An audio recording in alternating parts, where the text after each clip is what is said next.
మళ్ళీ అక్కడికి వెళ్ళిన తర్వాత ఎలా జరిగిందండి పెళ్లి అంటే, భోజనంలో స్వీట్ బాగాలేదని ఒకడు, ఆట బాగాలేదని ఒకడు, చూడు అన్ని కంప్లైంట్సే పెళ్లి చుట్టూ. మళ్ళీ పాపం వాళ్ళకి ఎంత పడ్డాను పెళ్లి చేసే వాళ్ళకి. ఏమన్నా చిరాకున్నావు సాయమ్మా? చిరాకు కాకపోతే ఏం చిరాకమ్మా, ఈ పెళ్లిళ్ళు వస్తుంటే నాకు తలనొప్పి వస్తుంది అనుకో. ఇందమ్మగా చెప్పలేం. పెళ్లి పెళ్లి పెళ్లి అసలు మనం మామూలుగా ఉన్నప్పుడు ఒకడైనా పట్టించుకుంటాడు శాఖమ్మ. పెళ్లి అనగానే ఎక్కడెక్కడో ఫోన్ చేసేస్తాడు మనకి. మీరు రాకపోతే ఏదో పెళ్లి అయిపోయేటట్టు మీరు ఖచ్చితంగా రావాలంటారు. నాకు నిజంగా చెప్తున్నా, పెళ్లి అట్మాస్ఫియర్ అది అస్సలు పడదు శాఖమ్మ. పెళ్లి చేసేవాడికి ఎంత ఖర్చు, మనకి అంతే ఖర్చు కదా శాఖమ్మ. నాకు అర్థం కాదు. పెట్రోల్ వేసుకొని అక్కడ దాకా వెళ్ళాలి మనం, వేరే ఊరు, వాళ్ళకి గిఫ్ట్ తీసుకెళ్ళాలి, మనకి అంతే ఖర్చు ఉంటదిగా. పోనీ ఇలా రెగ్యులర్ కలుస్తారా? కలవరు. పెళ్లిళ్ళప్పుడు మాత్రం ఎక్కడ లేని అన్ని గుర్తొస్తుంటాయి. నాకు ఈ పెళ్లి అంటే నిజంగా చిరాకు వచ్చేస్తుంది శాఖమ్మ. ఇంకోటి, ఆ పెళ్లి ఎట్లా ఉంటుంది తెలుసా అట్మాస్ఫియర్? ఒకడు వస్తాడు 7 ట్రైన్ కి, 8 కదా దిగుతాడు. భోజనాలు ఎక్కడో చూసుకొని భోజనం చేసి వెంటనే గిఫ్ట్ ఇచ్చి అడు వెళ్ళిపోవాలి 9 రిటర్న్. 1000 మంది ఉంటారు శాఖమ్మ. వాళ్ళు ఎవరో కూడా మనకు తెలియదు. మనకు పిలిచిన వాళ్ళు మాత్రం వాళ్ళ దగ్గరికి వెళ్ళి ఒక గిఫ్ట్ ఇచ్చి రావాలి.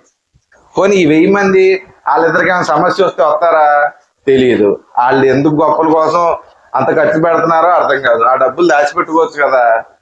ఏమో శాఖమ్మ, పెళ్ళి అంటేనే నాకు చిరాకు వచ్చేస్తుంది. ఏదో అందరం జూనియర్ ఆర్టిస్ట్ లాగా అక్కడికి వెళ్ళి కూర్చుంటున్నట్టు అనిపిస్తుంది నాకైతే. అది నాకు చాలా ఇబ్బందిగా అనిపిస్తుంది పెళ్లి అంటే. ఈసారి ఎలాగైనా నిన్నమ్మకి చెప్పేస్తా నేను రానని చెప్పి. ఏందో ఈ పెళ్లిళ్ళు ఇది నాకైతే తలనొప్పి వచ్చేస్తుంది అనుకో. నిజంగా పెళ్లి అంత గ్రాండ్ చేస్తున్నారు కదా, రేపు పొద్దున వాళ్ళిద్దరికి ఏమైనా సమస్య వస్తే వీళ్ళందరూ వస్తారా 1000 మంది? వాళ్ళకన్నా ఉండాలి కదా శాఖమ్మ. ఈ పెళ్లి ఇలానే చేస్తా ఉంటారు. చక్కగా ఏది ఇష్టం మ్యారేజ్ చేసుకుని ఆ డబ్బులు దాచిపెట్టుకోవచ్చు కదా. ఈ గోలంతా ఉండదు. మళ్ళీ మనం సెలవులు పెట్టుకొని అక్కడికి వెళ్ళిన తర్వాత ఎలా జరిగిందండి పెళ్లి అంటే, భోజనంలో స్వీట్ బాగాలేదని ఒకడు, ఆట బాగాలేదని ఒకడు, చూడు అన్ని కంప్లైంట్సే పెళ్లి చుట్టూ. మళ్ళీ పాపం వాళ్ళకి ఎంత పడ్డాను పెళ్లి చేసే వాళ్ళకి ఇబ్బంది, మనకి ఇబ్బంది. ఈ పెళ్లిళ్ళకి పిలవటం ఎప్పుడు ఆపేస్తారో ఏమో.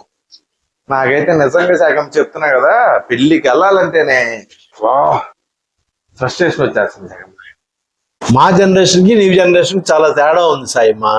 మా జనరేషన్ అప్పుడు ఒక పెళ్లి అంటే ముందే తెలిసిపోయేది. హడావుడి ఆ ఊళ్ళోనే ఎక్కువ మంది చుట్టాలు ఉండేవాళ్ళు, మావయ్యలని బావయ్యలని.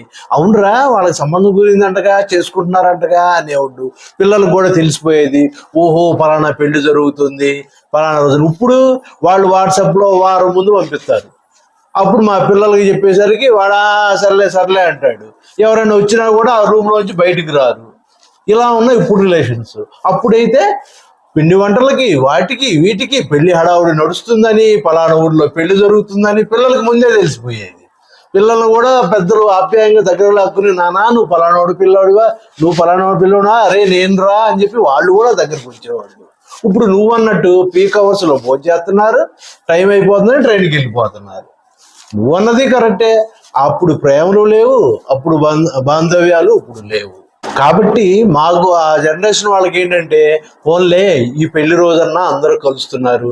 ఎట్లయితే దేశభక్తి ఆగస్టు 15 రోజున అందరూ సెల్యూసుకుంటే వందే మాతరం జై హింద్ అని ఒక జోష్ లాగా కలుగుతారు చూసావా.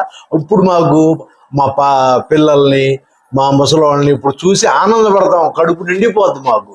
ఓన్లే ఒక్కరోజన్నా ఆ రోజన్నా మనోళ్ళు కలుస్తారు కదా అనే ఆనందంతో మిమ్మల్ని కూడా లాక్కెళ్తాం బలవంతంగా. మరి ఇది మీ జనరేషన్ కంటిన్యూ చేస్తో లేదో తెలియదు. ఫ్యూచర్ పెళ్లిళ్ళు ఆన్లైన్లోనైతే ఏమో నాయనా. నువ్వేమైనా చెప్పినా ఈసారి అయితే నేను గట్టి చెప్పేస్తా ఇందమ్మకి, నేను రాను అని. శేఖమ్మా, సాయి రెడీయా? గీజర్లు అన్ని ఆపేసాను నాని, మొత్తం రెడీ. ఏంటి సాయి రెడీయా? రెడీ అయిందమ్మా.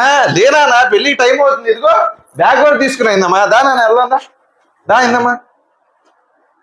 హలో, వస్తున్నామే, బయలుదేరాం. సాయికి ఇవ్వనా? ఇదిగో సాయి వాణి పిన్ని.